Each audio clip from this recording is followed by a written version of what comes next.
Peas are a wonderful crop to grow. Not only are they absolutely delicious, whether you eat them raw, straight from the pod before you get them to the kitchen, but you can freeze them, and so if you have a surplus, you've got a supply all the way through the winter. Now I grow lots of different types of pea. There's an overwintering variety called Feltham First,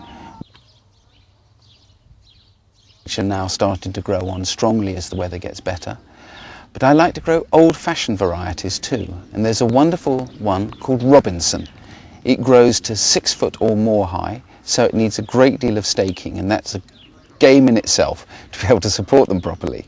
Anyway, now's the time to get them into the ground. So what I do is I draw a trench or a drill about 1.5 inches deep and about 4 inches wide, and I'll scatter my peas into that trench about 1 inch or so apart by maybe 4 inches wide, and I'll cover them and make sure they're well watered, and hopefully they'll be up in a few days, and once they're up I can then start to build the support around them.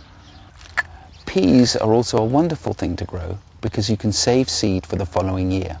So with my trusty Dutch hoe I'm going to draw out a broad drill, and because the weather's dry and the forecast is for it to remain dry for a few days, I'm going to soak the drill with water before I sow the peas so that they've got a nice moist seed bed to get away in.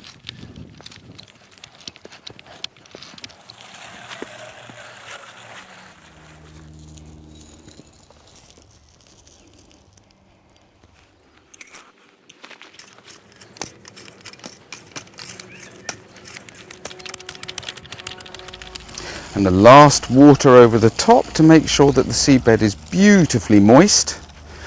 Then all I need to do is put on a label, so I know what I've planted where.